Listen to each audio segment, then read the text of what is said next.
So I just wanted to start with some context about the release of the film and your previous film. So you guys, with The Climb, premiered in Cannes, and the same thing happened again with this film.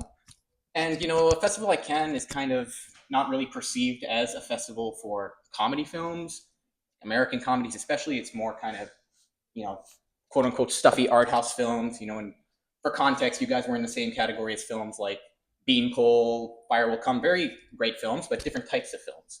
So Really, you think the Beanpole is different than the Climb?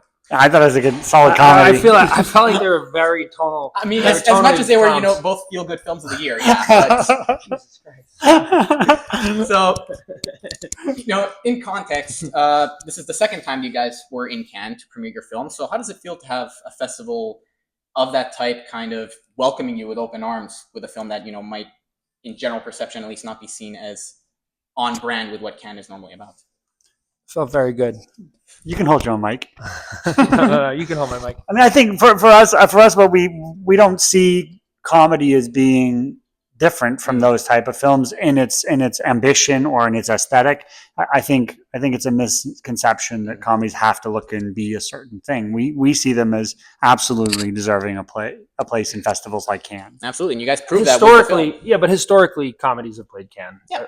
So it's just because very heavy, artful films also play Cannes, and maybe more so. I think it more has to do with the type of comedies that are being made today versus, the type of comedies being made back in the 70s. Sure, absolutely. And, to that point, I've kind of lost my train of thought here. But as far as you were mentioning that there's no distinction as far as, ambition and craft, and that was actually another question I wanted to ask. The Climb especially had the interesting conceit of using the long takes throughout, which is also something we've been seeing a lot more lately in like dramatic and comedic contexts. I'm thinking of shows like The Studio, things like that. So when you're making a film like The Climb or like Splitsville, which from what I've seen involves heavy use of sort of visual ambition as well, how do you guys try and balance that with the comedy so that neither aspect overshadows the other? Well, I think it's the question of why you make choices and where those choices come from. And I think it's just about intention. And because we try to filter everything through character and story. So when we're coming up with a long tracking shot, or we're saying, hey, this whole scene is going to shoot from, the camera's just going to sit in the corner over here while all this stuff goes on. That's always sort of motivated for us by character and story. Like we're going, what does this contribute to the storytelling, and how is this adding a layer or pulling away from it, or creating sort of like creating separation from the character at a moment, or you know what, we're getting lost in these close-ups with the characters, and then we're popping out to this sort of wide shot to sort of give an objective perspective. And so we're constantly talking about perspective and thinking about it in those terms. And I think comedy really lends itself to visual storytelling. Like visual storytelling, comedy is like the best canvas you could ask for visual storytelling. Very because flexible. It's so flexible, but you get like, in a drama, sure, and maybe in a horror film, you get to sort of surprise people and scare people. But in a drama, it's like, it's one of the main tools you have. But with comedy, you don't even need to rely on it. So it can be an additive tool. Like the comedy can work on the page, and then you get this other component of like what you reveal, what you don't reveal, using visual language to punctuate a joke or to be the entirety of the joke. And so to us, like it's just very ripe, I mean, that's perfectly. I don't know if I can add a ton more to that. Mike's a genius. You're the co-writer. You have equal contribution here. Yeah, I mean, I think what he said is correct. Like we know that you don't get to take it. You can talk. No, you don't have to move me weird, but I'm gonna hold it. Right. You're still the director on this project. Well, you had it. I took it. You want to take it back? Take it. No. I think for us, we love comedy, right? Like comedy is everything, and we love making jokes. We love having fun. But I think that as soon as it gets into the filmmaking side of it, it just becomes another way to explore character. So the comedy's there, the script is what it is, but I think as performers, and then as him capturing the performances, I think that allows us to be more ambitious and try and push the envelope even further. I suppose that also has something to do with like flow, working with timing, and when you're doing things like long takes and things like that, how it kind of you guys are forced to kind of adjust the flow of the humor to kind of fit the pacing of the scene that you're going for.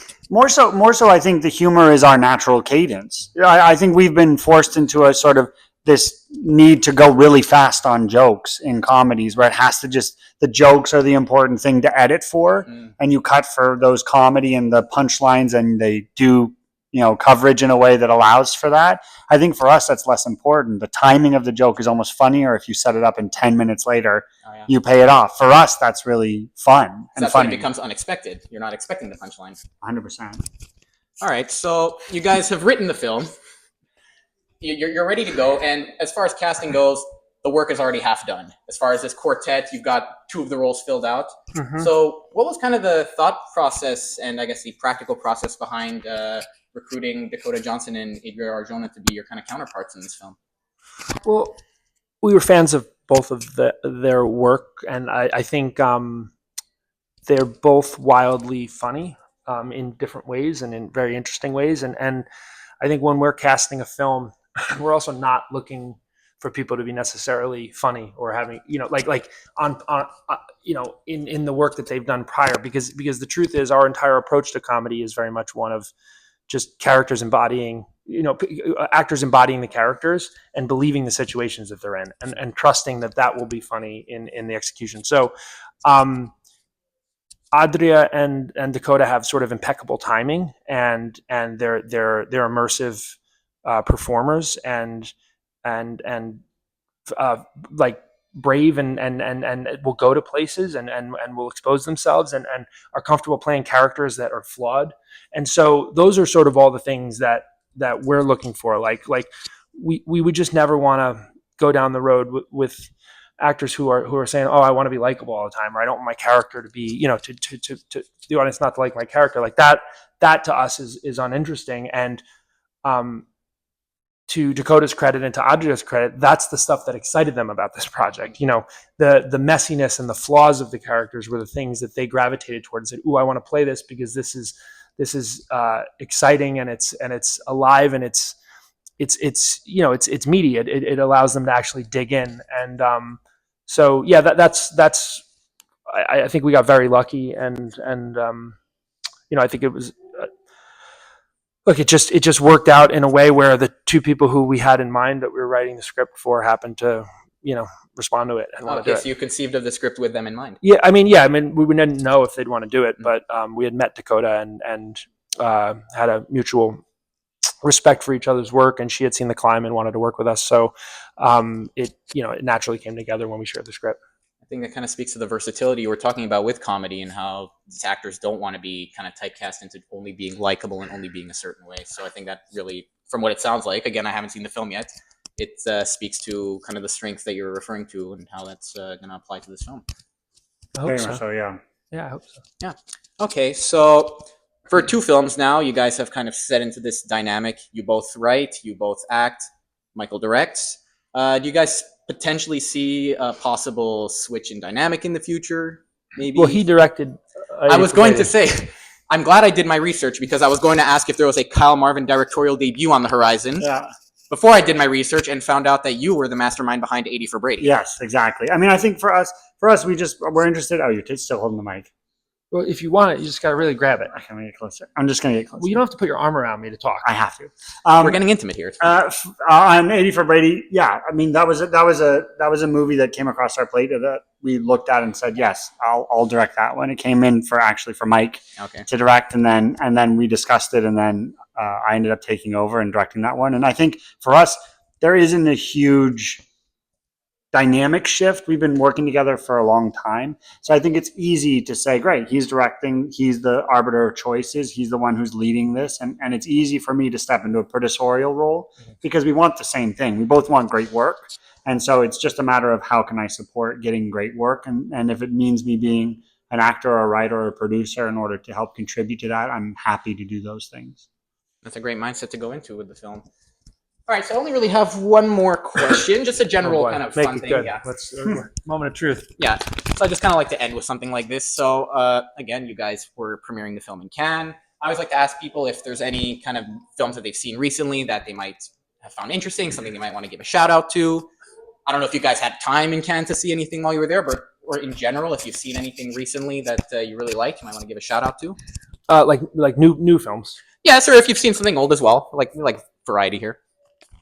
I loved the Minecraft movie. I thought it was genius. I was so blown away by It's that. pretty funny. The tone is amazing. I just think Jared Hess directing movies in that thing is Awesome. is just amazing. I also think I saw Together, which I really liked. I'm not necessarily a horror guy per se, but I think that movie was trying to do something else on a different level, and I really enjoyed what they were trying to accomplish. It was a very interesting film that actually played here at Fantasia a few weeks ago. Yeah. Cool. That's awesome. Yeah, I like that film a lot. All right, so I guess that's pretty much it. We might have ended a little bit earlier than expected, but I really want to thank you guys for speaking with me today. Thank you very much. I want the mic back. Thank you very much. Thank you very much. It's a pleasure. Thank you so much. Yeah.